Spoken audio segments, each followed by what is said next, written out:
Short notice पर, दिन बहुत खराब था, मैं झारखंड में था, मुझे सूचना मिली कि यहाँ काफ़ी कोहरा है, ठंड है, क्या इस प्रोग्राम को स्थगित किया जा सकता है। तो हमने कहा था चंदन को, हरिकिशोर जी को, कि आप लोग जैसा मुनासिब समझिए। फिर अचानक हुआ कि आपको सूचित कर दिया गया है, तो आना ही चाहिए। और रात 11 बजे मैं आया, मैं पूछ भी नहीं पाया, आप सबको अपने स्तर से कोई सूचना दे नहीं पाया, और आज टाइम से काफ़ी विलम्ब से मैं आपके बीच आया हूँ। आगे 4 प्रोग्राम और हैं, मुझे वहाँ जाना है हाजिरी देने। आज जब मैं आपके बीच आया हूँ तो मेरे आने का मकसद आपका आभार प्रकट करना है। मैं आज सोच के आया था कि बरसों बाद, एक तो 16 साल में जेल में रहा, उसके 2-4 साल पहले मैं यहाँ आया हूँगा साथियों। लेकिन इस कठिन वक्त में, मुसीबत के क्षण में, जिस तरह से आपने, सभी सम्मानित बुजुर्गों ने, नौजवानों ने मुसीबत के उस घड़ी में हमारे परिवार को साथ दिया, फ्रेंड्स ऑफ आनंद परिवार को साथ दिया, वो काबिले तारीफ है। हम नतमस्तक हैं, हम आपके शुक्रगुजार हैं, और यही आभार प्रकट कर दें कि मेरे जैसा नाचीज व्यक्ति जब जेल में था, क्या होता आज की राजनीति में, अगर आला कमान की नजर फिर जाए, टेढ़ी हो जाए, तो व्यक्ति का महत्व कम हो जाता है। अगर कोई मंत्री है और मंत्री पद से उतर जाए, हटना पड़े, तो औकात घट जाती है।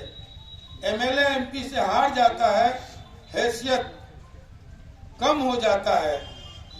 लेकिन ये तो अलग बात है, अगर किसी को 2-4 साल जेल में बंद कर दिया जाए, तो मैं समझता हूँ आदमी तो छोड़िए, वर्कर्स तो छोड़िए, कुत्ता भी पूछने वाला न मिले। लेकिन 16 वर्षों तक मैं जेल में रहा, और आप सब हिंदुस्तान में, न केवल बिहार में, बल्कि राष्ट्रीय फलक पर आनंद मोहन को अपने कर्तव्यों से, अपना फर्ज समझकर, चाहे वो कैंडल मार्च हो, मसाल जुलूस हो, अनशन हो, धरना हो, उपवास हो, हस्ताक्षर अभियान हो, ट्विटर ट्रेंड हो, ये सब अहार्डनेस लगातार आप करते रहे, और 16 वर्षों तक लोगों के दिलों में आनंद मोहन को जिंदा रखे, वो आप हैं। और इसलिए इसका आभार प्रकट करने मैं आपके बीच आया। साथियों, उतरते ही राणा जी ने कहा, कैलाश भाई ने याद दिलाया, और बुजुर्गों ने कहा कि हम लोग गए थे जब चेतन जी पहली बार मुजफ्फरपुर के मंच पर आए, पहली बार मंच शेयर किया था वो।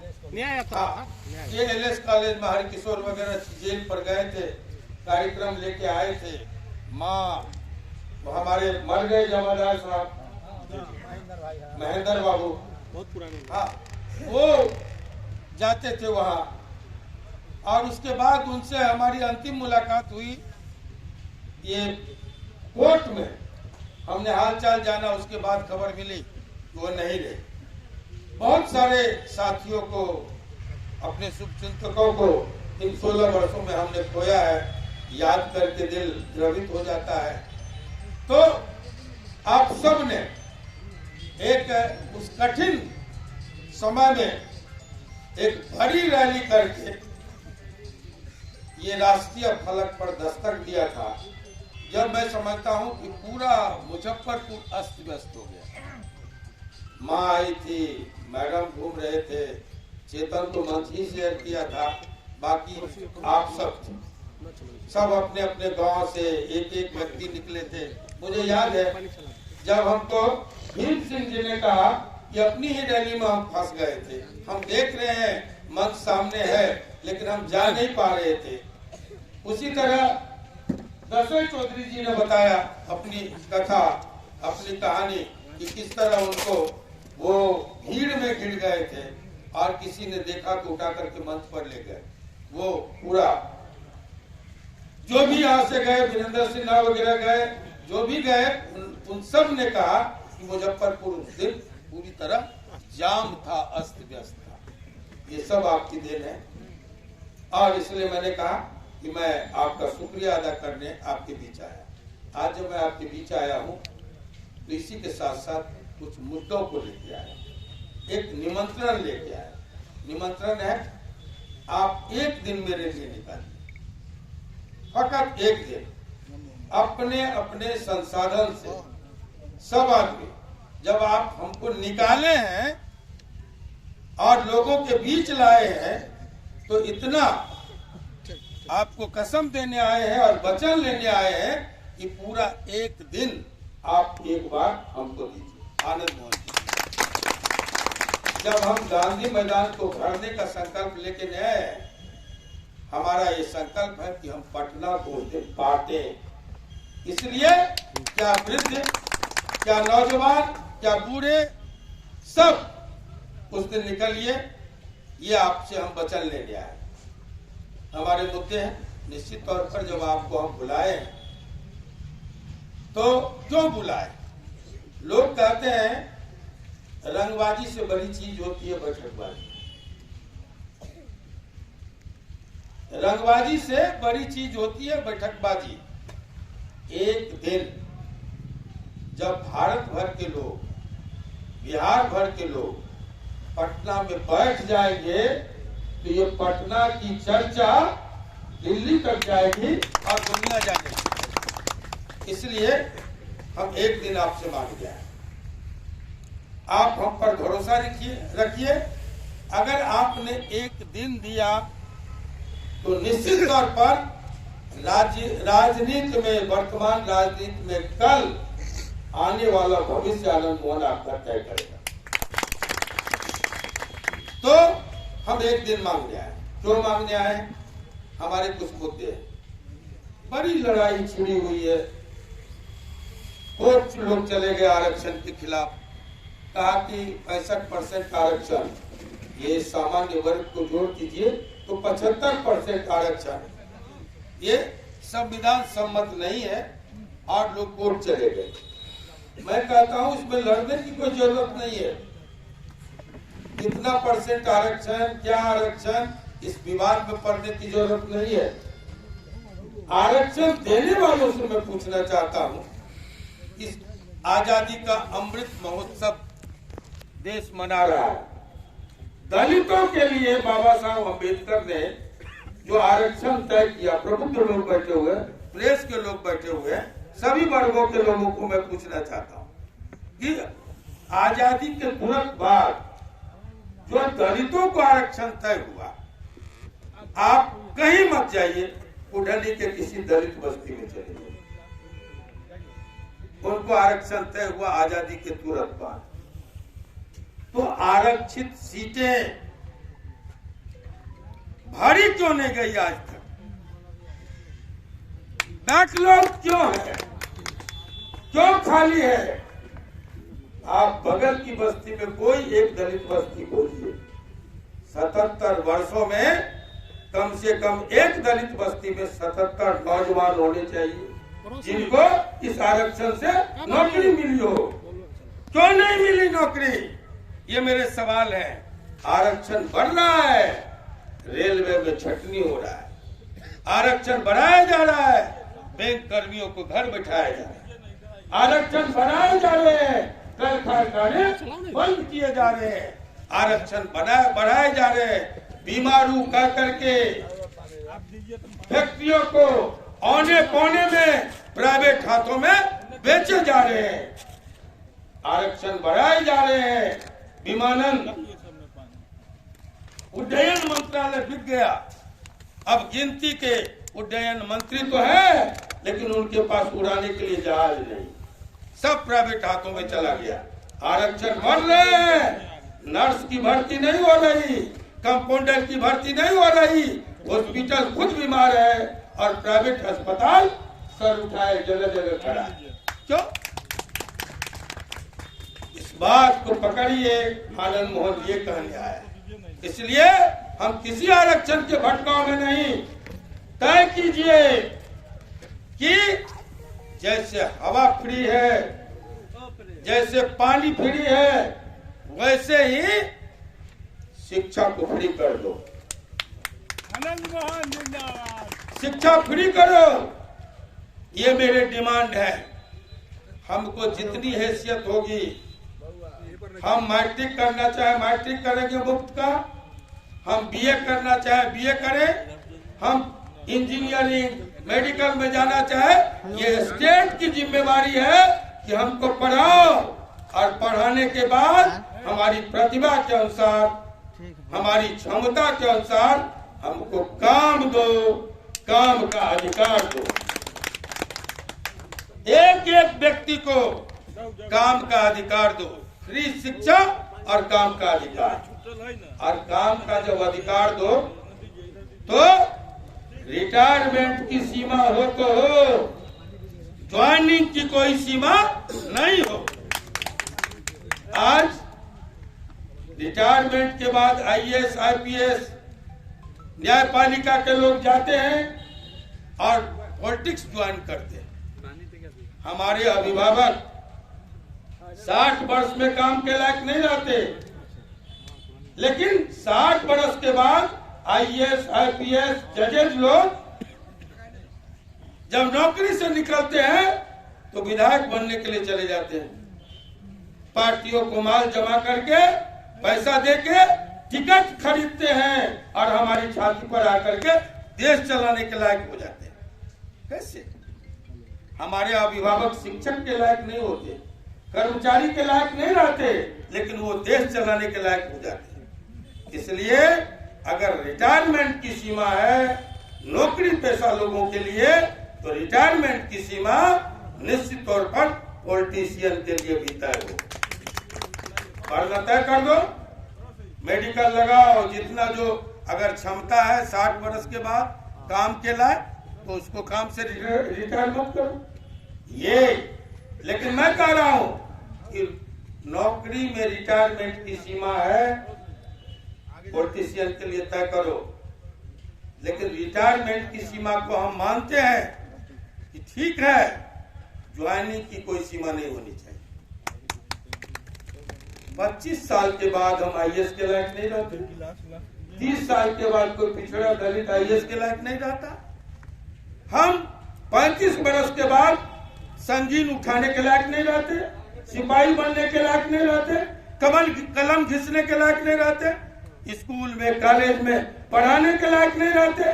35 वर्ष के बाद कहता है तुमको तुम्हारी उम्र खत्म हो गई। नौकरी की है, काम के अधिकार को संवैधानिक मिलनी चाहिए।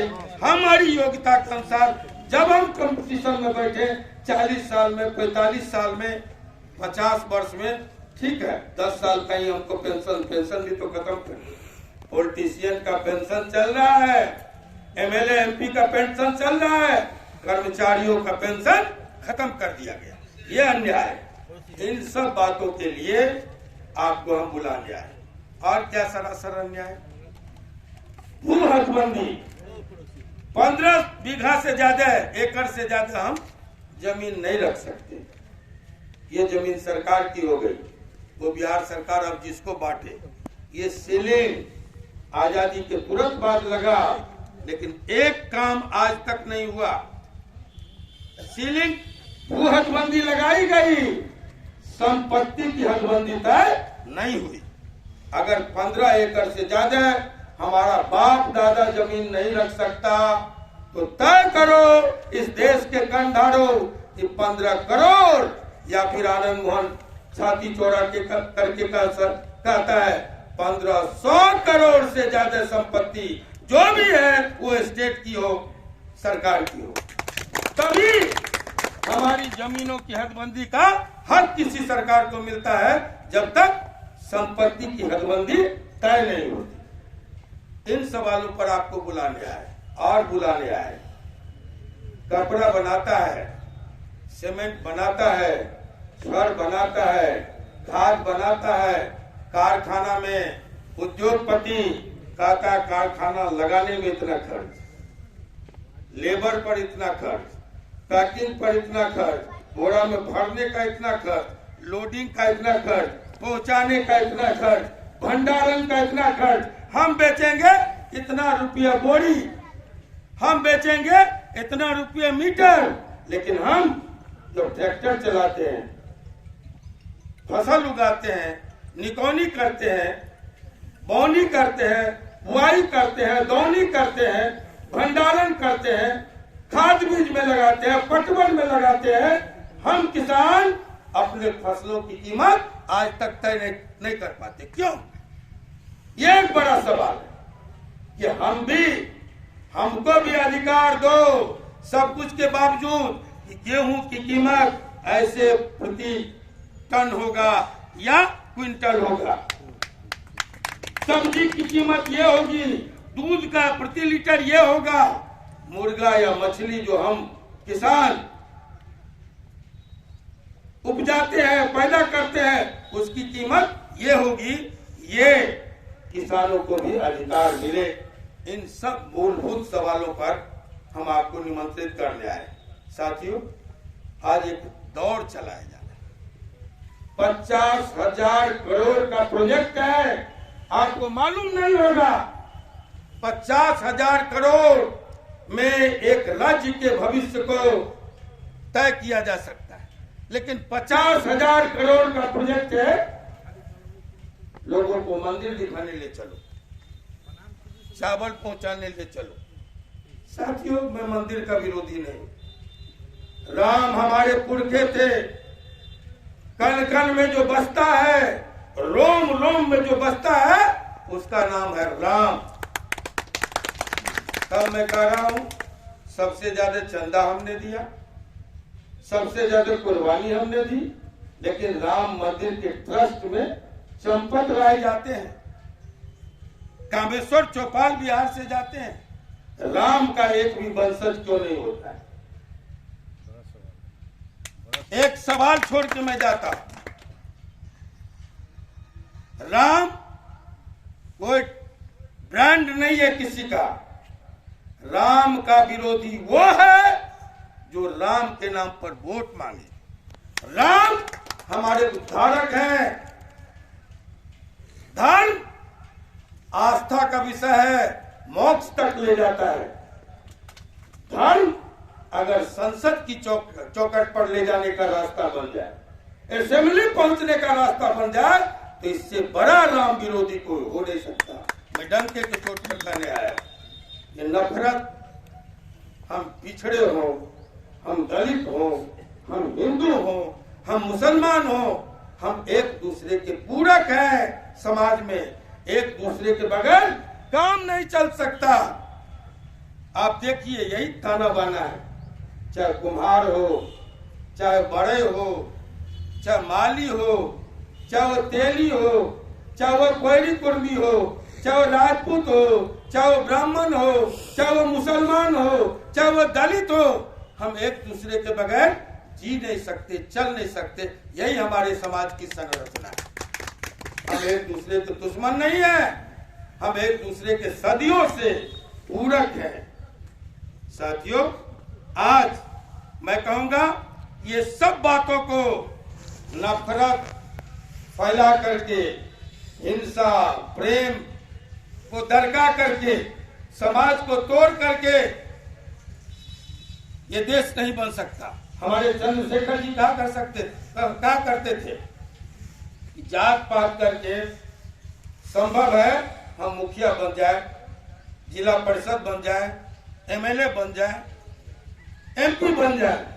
धर्म और मजहब करके संभव है हम सरकार बना लें, लेकिन इससे समाज और देश कभी नहीं बन सकता। आनंद मोहन इस बात को दोहराते। हम कहने आए हैं कि ये बुनियादी सवाल है किसानों का, ये जो बुनियादी सवाल है नौजवानों का, बेकारी का, शिक्षा का, ये सवाल कब उठेंगे? 77 साल बीत गए। जयप्रकाश नारायण ने एक बार उठाया था, हम उसी आंदोलन की उपज है। दूसरी बार बिहार की कुछ पार्टी बनी और हम सब ने इन सवालों को जिंदा किया था। और जब ये सवाल खड़ा हुआ, लोगों के जेहन को कुरेदने लगा, आनंद मोहन उठा करके जेल में पैक कर दिए गए। आज भी मैं कहने आया हूं, इन बातों से आनंद मोहन डरता नहीं। आनंद मोहन मौत से नहीं डरता, डर जिससे डरता है उसका नाम आनंद मोहन। हम डरने वाले नहीं हैं, हम अपना बिछावन छोड़ के आए हैं जेल में। लेकिन जो वाजिब सवाल है वो खड़ा करता रहूंगा। एक चौकीदार की भूमिका में लोगों को जगाता रहूंगा। यही आखिरी मकसद लेके आनंद मोहन निकला है। आप सबको कहने, किसान आपके हक का सवाल कब खड़ा होगा? नौजवान आपके बेकारी का सवाल कब खड़ा होगा? देश कैसे बनेगा? शहीदों के अरमानों का भारत कैसे बनेगा?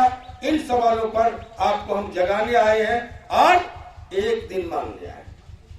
अपना एक दिन दीजिए। मैं आपको विश्वास दिलाता हूं, यकीन दिलाता हूं, ये सवाल खड़े होंगे। जो अछूते सवाल 77 साल में जो सवाल मर गए, जात के सवाल सामने आ गए, धर्म के सवाल सामने आ गए। धर्म और जात के बखेड़े में हमको हमारी मूल समस्याओं से भटका दिया गया। आज उन सवालों को खड़ा करने आपके बीच आनंद मोहन आया है। और हम आए हैं, निमंत्रण दो तरह का हमारे यहाँ होता है, आपके यहाँ भी होगा। मिथिलांचल में एक होता है घर जाना, घर के पीछे एक आदमी, और दूसरा होता है सब जाना, चूल्हा नेवार सब आदमी चलिए। तो मैं आपको निमंत्रण देने आया हूं, तब घर जाना नहीं, चूल्हा नेवार सब जाना निमंत्रण देने आया हूं। और इन्हीं शब्दों के साथ आपका जो स्नेह, आपका जो प्यार, आपका जो सत्कार मिला, उसका आभार प्रकट करते हुए मैं अपनी बात खत्म करूंगा। इस विश्वास के साथ कि 19 जनवरी महाराणा प्रताप की पुण्यतिथि पर हमने पटना में लोगों को बुलाया है। अगर गांधी मैदान नहीं मिला तो 19 का 19 रहेगा, गांधी मैदान का गांधी मैदान रहेगा। लेकिन तब वो 19 जनवरी के बदले 19 फरवरी हो जाएगा।